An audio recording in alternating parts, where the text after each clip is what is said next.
السلام عليكم ورحمة الله وبركاته. شايفين كده اهوات الكاتشب والكباب الحلة تحفة تحفة، والرز الكاتشب البيتي جميل والله، وكباب الحلة تعالوا نشوف عملنا كيف الجمال. معانا فلفل كده اهوت ومعانا بصل، هننزل كده بشوية زيت وعليهم سمن من فوق.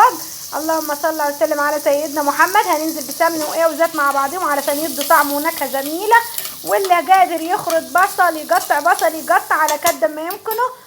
انا قطعت بتاع 5-6 بصلات ودرهمات كيلو اللحمه ومقطعاها مكعبات كده. هنزل بيهم بعد ما شوحت البصله، هنزل بيهم يا دوبك تشويح البصله بس والفلفل. واللي عنده فلفل كتير يحط، انا الموجود حطيته كان 4 صوابع فلفل. الموجود عندكم حطوه، سهل وبسيط وتحفه، والطعم يا جماعه خرافه. ما بنزلش حاجه الا لما اكون ضايقاه. ادينا معنا التوابل العاديه خالص، الكزبره والفلفل الاسود والورق اللوري وذره السكر والملح، الحاجه اللي موجوده في البيت يا جماعه. شايفين اقتصاد، شايفين جمال، شايفين حلاوه، والله العظيم يا جماعه تحفه تقولوش مشوي. يعني بصراحه كباب حله فاخر من الاخر. اللهم صل وسلم على سيدنا محمد. حطوا لي لايك واشتراك فضلا وليس امرا. كده هواتي انا كنت هحط طماطم، والله ما هحط طماطم، انا كده هوطي عليها عشان لقيت طعمه كده جميل احسن، فما تحطلوش الطماطم، فسيبته يطيب مع البصل بس ووطيت عليه بعد ما غلي. وادينا هنعمل الرز، قلنا عبالة كده علشان نزوم التكه. معانا سمن وزيت كده مع بعضيه. بعد ما يغلوا هننزل كده بشويه رز علشان يتحمر بسرعه. احط شويه واحمر الباقيين علشان ما اخدش وقت، فما رضيتش احط الرز كله، قلت احمر شويه وارجع احط شويه تاني. زي ما انتم شايفين خلاص كده اتفلفل. نزلت بورق لوري علشان يدي طعم الشوربه ويبقى طعمه جميل، ومعلقه ملح حلوه كده اهواتي على كيلو الرز. تحفه يا جماعه. ويا اديكم زي ما انتم شايفين بيخشوا الخشوير وخفيف معانا. اول لما وصل للمرحله دياتي خلاص هننزل بالميه المغليه ونصلي بينا على النبي كده يا جماعه، ونحط اللايك ونحط الاشتراك. حاجه سهله وبسيطه، اتمنى ان شاء الله تعجبكم وتعملوها. تنويح كده للعيال عشان العيد. كل سنه وانتم طيبين وبارك الله فيما رزق.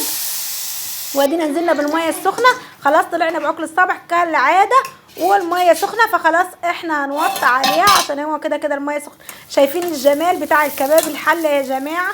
ميه البصل شربتها وميه اللحمه، يعني شايفين وهو كده استوى خلاص. فمعس نحط له طماطم ولا اي حاجه، خلاص هو كده طعمه تحفه تحفه يا جماعه والله. والريحه قلبت البيت، بسم الله ما شاء الله. ادي الطماطم هنعمل ايه؟ هنعمل كاتشب، معانا بصل معانا توم معانا ورق لوري والطماطم مكعبات. هنسيبها تتسلق كده اهواتي، يستلقوا المكونات دياتي على النار لما يشربوا ميتهم خالص، وتتسلق الطماطم بالبصل بالثوم بالورق اللوري. لا نضربهم في الخلاط. ادينا احنا خلاص كده اهواتي هنضربهم كده في شفشه في الخلاط قوي. اللهم صل وسلم على سيدنا محمد. كده خلاص ضربتهم في الخلاط. بعد ما ضربتهم هنزل كده اهواتي، لازم يغلوا كده مع بعض. اللهم صل وسلم على سيدنا محمد. هننزل ب3 معالق كده سكر كبيره، 3 معالق سكر، بسم الله ما شاء الله. دينا حطيناهم انا حطيت 4 طلعوا 4. يلا صلوا بينا على النبي كده يا جماعه. حاجه سهله وبسيطه، ومكونات الكاتشب في البيت عندكم يا جماعه، ما فيش حاجه مش من بره. وهننزل كده واتي بالصلاه على النبي بحته ملح كده واتي، ربع معلقه ملح، وكل واحد على حسب مقداره. وبعد كده وقت هنعمل ايه دواتي معلقه بتاع ديت، اللهم صل على النبي، نشا. هنفك النشا، وبعد ما خلاص فكت هننزل على الحاج كاتشب كده اهواتي. يا صلاه النبي يا روايحك يا كاتشب. اللهم صل وسلم على سيدنا محمد. وروايح الكباب الحله تحفه تحفه تحفه يا جماعه، فاخر من الاخر. اللهم صل وسلم على سيدنا محمد. ما انا بقول لكم البلد يوكل هنا مع دعاء والاقتصاد والتوفير هنا، مش في اي حته تاني.